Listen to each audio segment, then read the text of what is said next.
Hello, ladies and gentlemen. Today I will be talking about and proposing a policy change proposal for something that I feel very passionate about, as I'm sure many of you do too.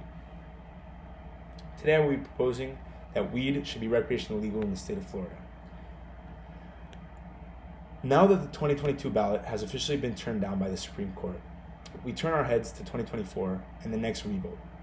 And I urge every single one of you to highly consider voting to legalize it on the next ballot. Here are the reasons why I think that you should vote yes. First, there's a plethora of health benefits that can come with using weed in moderation. Second, weed can be a much healthier alternative to tobacco and painkillers. And third, if weed were to be legalized, a lot of young deaths can be avoided. There would be less crime, and the substance could be a lot more controlled. People would know exactly what they're getting.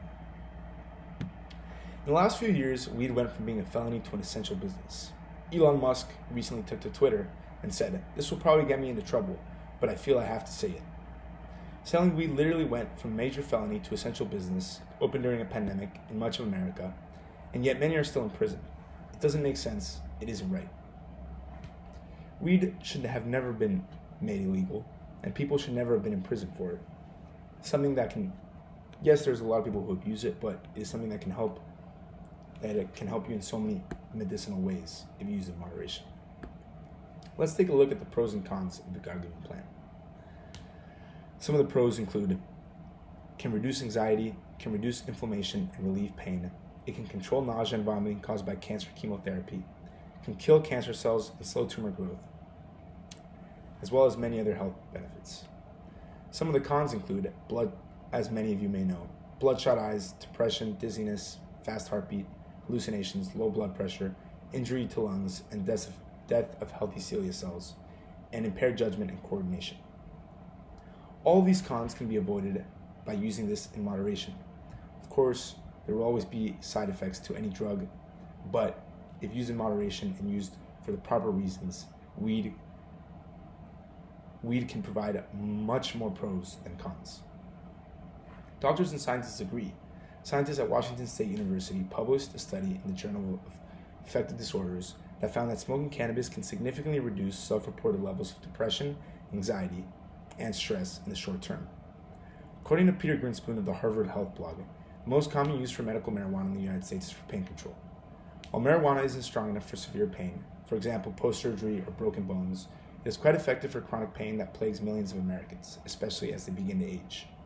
Grinspoon adds, it's been used quite successfully for fibromyalgia, endometriosis, and most other conditions where a common pathway is chronic pain. When debating whether weed should be legal or not, a lot of people look at weed versus tobacco. Which is worse? Well, clearly tobacco has no health benefits.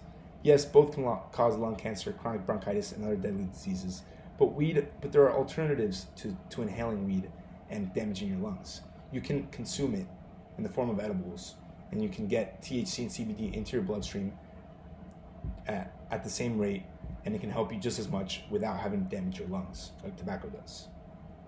Moving on to my next point, if we were to be legalized, there would be less crime and less deaths. And what I mean by this is when buying from a dispensary, you know exactly what you're getting. It's FDA regulated, and the FDA requires these dispensaries to tell you exactly what you're getting, exactly what it's made of, exactly what chemicals are being used, and there are no other substances that are used in disposable cartridges and being given to young children, things laced with fentanyl. Fentanyl causes a lot of deaths, and it is not laced with other substances that people ingest or inhale without having a clue of what it is. To recap, there's a plethora of health benefits that can come with smoking weed or consuming weed. It can help ease anxiety, depression, and inflammation, and it provides many other health benefits, such as killing cancer cells. There's still studies being done on that, but some studies have proven that it can kill cancer cells. It does not have to be smoked. At the end of the day, a lot of people view weed as something that cannot be done without harming your lungs. which is not the case now because there is a lot of edibles and it can be consumed and put into your bloodstream without having to damage your lungs. It is a much healthier alternative than opioids and tobacco. A lot of people, young people, old people, are prescribed opioids for pain, PTSD, stress, anxiety, depression. And at the end of the day, opioids are known to cause a lot more problems than weed. Weed is a lot softer than opioids, and it is a lot less addictive. Once you are hooked on opioids, a lot of people say that you can never get off them. And it's true. And it leads to a lot of suicide as well, something that weed does not lead to nearly as many suicides as becoming addicted to opioids. And to recap, the final reason there would be less crime and less deaths. If we were to be legalized, people would get it from dispensaries where they know exactly what they're getting, exactly who they're getting it from. And there would be no other substances that could be put in. And kids wouldn't have to go behind their parents' backs and could get it prescribed, or they could get it in legal ways that wouldn't require them taking something that isn't tested, that can be laced with other substances that can kill them instantly. I urge every single one of you in this class to vote yes on the policy change proposal in 2024.